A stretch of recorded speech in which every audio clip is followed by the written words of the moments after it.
So many of you who have participated in the life of the church in other ways before this moment where we're doing these things virtually know that I very proudly grew up on the Gulf Coast. So I grew up in Houston and New Orleans primarily. New Orleans in particular got a lot of hurricanes. Houston gets them as well, but so hurricanes were kind of a part of life.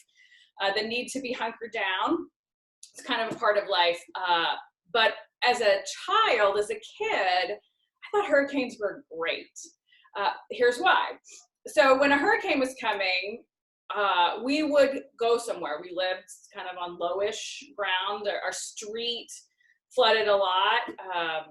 And so there were times we either went to the Norco plant, the refinery where my daddy worked. We would go there with all the other families from Norco and camp in the parent offices there.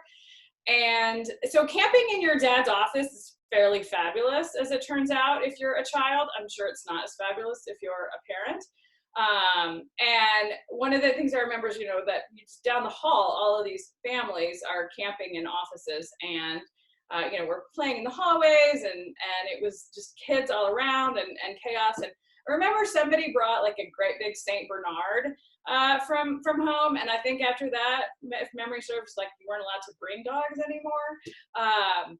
And if we didn't go to Norca, we went to the Shook's house, and the moms were downstairs. The dads had to be at the plant, but the moms were downstairs, I hope having a good time. But we were all of the kids were upstairs. I think it was us and the Dossies and the Shooks. And we had a great time. It was, a big slumber party upstairs. And whatever worry or fear or stress my parents must have felt in all those times, and now I kind of appreciate that they did, I never knew about it. So even to this day, I have this visceral automatic response that when there's a hurricane potentially striking, I have this, oh, no, hurricanes are bad. I have to remind myself. But I had those experiences were so significant and so profound that they are with me to this day. I've been thinking about that a lot this week, as I know you all are hunkered down for more than 2 days with families, many of you, with children, many of you.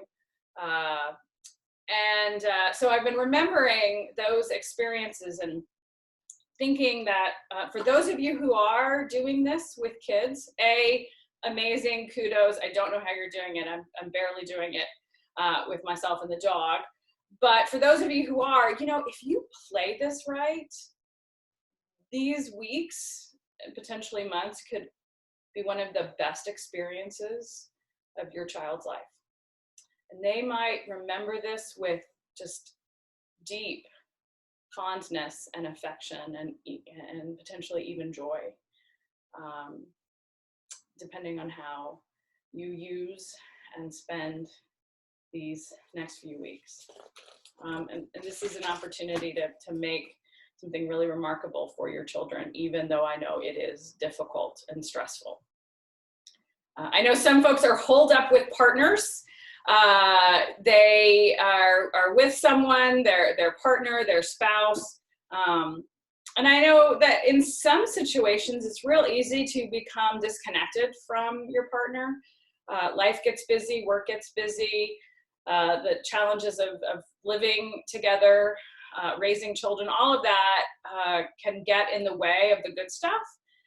And I was thinking this week too about what that must be like if you've become disconnected from the person, the singular person in your life, and all of a sudden are with them 24/7. And I was thinking that there are probably couples who, as soon as we're all sort of released from this and are able to freely move about the city, the very first place they're going to go is a divorce attorney. There will be couples who this is just not sustainable, and really painful and difficult. But it's, again, a moment and a time when, if you do it, you have an opportunity to reconnect with your partner, your spouse, to reset the whole relationship. I mean, time together that you'll never have again, one would imagine. And if you reset that relationship, you get this opportunity to remember why you love that person in the first place, you know, to remember why you like them and why you chose them. And I think that's just a gift. And I know this is awful in so many ways, but for some of you, you have a moment here to do something really remarkable with it. I know that they are predicting a wave of births 9 months from now, and I will be completely honest with you. I really want a Corona baby to baptize come next spring. So y'all can decide amongst yourselves who's going to take one for the team. But I think that would be really, really awesome. Just a thought to put out there. I've been thinking too about what we value and how we value people and sort them and order them in our world. And I think perhaps there's a moment in this, or an opportunity in this, to revisit that together collectively as a society. I'm thinking about people we have spent decades telling that they are unskilled workers, that their work could be done by anyone, that they don't really deserve to earn a living wage. If they do what they do for 40 hours a week, that's just too much to ask for someone with their talents and abilities. And many of those very same people delivering and working in grocery stores and at the drugstore, many of those very same people we have now deemed essential workers. And so perhaps there is an opportunity in all of this to rethink and revisit who and how we are together in terms of how we value and reward and appreciate those who do jobs among us that we have devalued and paid people minimum wage to do them. So, not surprisingly, I think there's a really, really stark moment for the church in this as well. The people of Jesus have this opportunity in this moment to be relevant, to say something that matters, to say something that counts, to say something that makes a difference, and to care and support one another, to think about the good of all and not the good of just ourselves, and to really ask ourselves how we can be of service and how we can make a difference. I think that's going to be in entirely new ways than anything we've ever thought about doing before. But just for example, even coming to that happy hour, if you made space, hopefully it was good for you, but I want you to think about how that assisted others. It certainly was a gift to me to have that time with people. What are the ways we as the church can be creative and thoughtful and venture out in new ways to sustain and support others? How can we offer something that helps people get through this? That's an opportunity that's probably never going to come again. And if we have not, as Jesus' disciples, found a way to care for, to nurture, to sustain, to support, to make a difference in this time, then no one will rightfully ever pay attention again to what the church has to say. So I'm thinking about that a lot these days.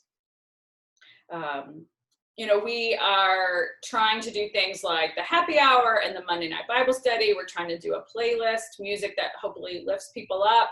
I hope you are taking advantage of those opportunities, both for your own sake and for the sake of others. So Rosalie Bonner made our playlist this week. I hope you know that that is a gift that she is giving to our church community.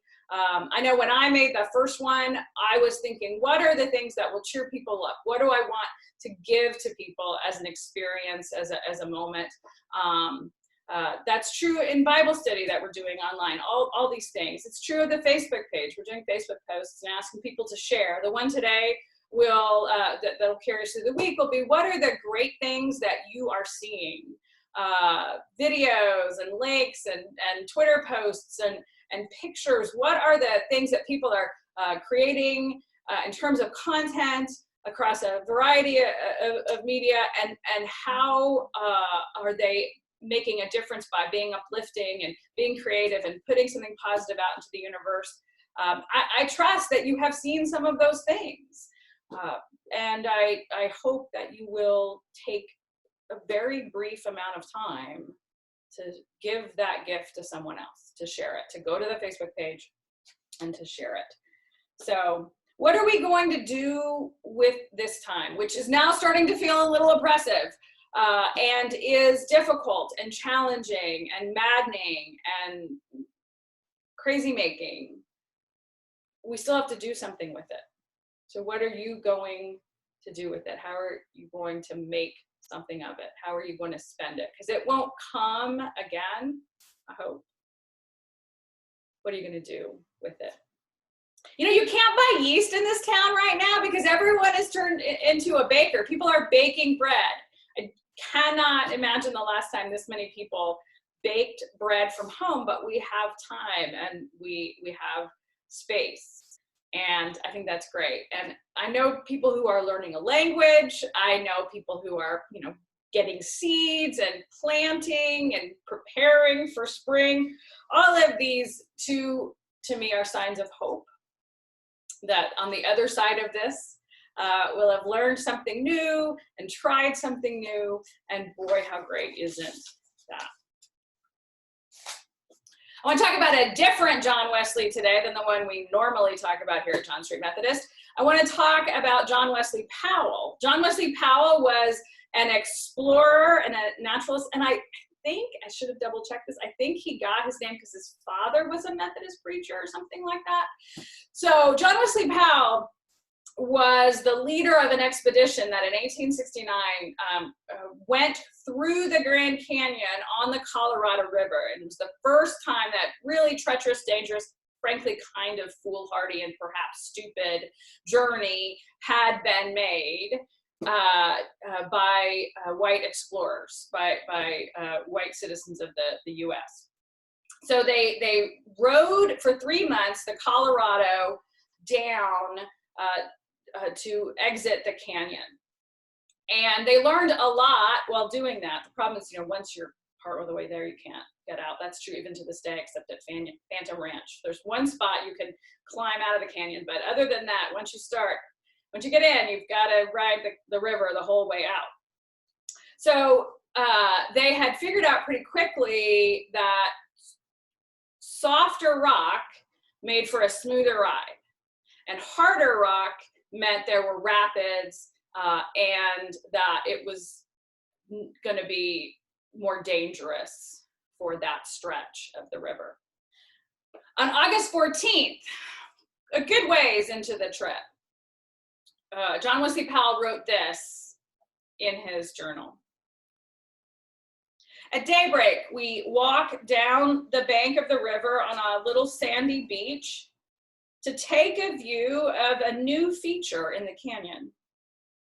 Heretofore, hard rocks have given us a bad river, soft rocks, smooth water, and a series of rocks harder than any we have experienced sets in. The river enters the granite. Think the river enters the granite, my friends. My brothers and sisters, I think the next few weeks are gonna get harder and not easier for a bit. There are things about it that get easier, get more into a routine, but I think in terms of the data we're gonna receive, the stories we're gonna hear, the experiences we're gonna have, around people who are sick and ill and struggling and suffering, I think the river enters the granite. And we will need one another more than ever. And we'll need the kindness and goodwill of one another. We'll need to act in good faith with one another and be understanding and patient and kind with one another. And we'll need to show up for one another in ways that don't require us to show up. So we'll virtually show up for one another. We'll need to pick up the phone to call one another. We'll need to sustain one another through prayer. But as the river enters the granite, I trust that you and I together will find ways to do that, to find ways to care for one another and support and sustain one another in some pretty challenging circumstances. I hope you'll let me know if there are ways I can be of help and service to you, if I can make this easier, if I can provide something to make this easier. And I'm here and waiting to hear from you how we can get through this together. In the name of the Father and the Son and the Holy Spirit. Amen.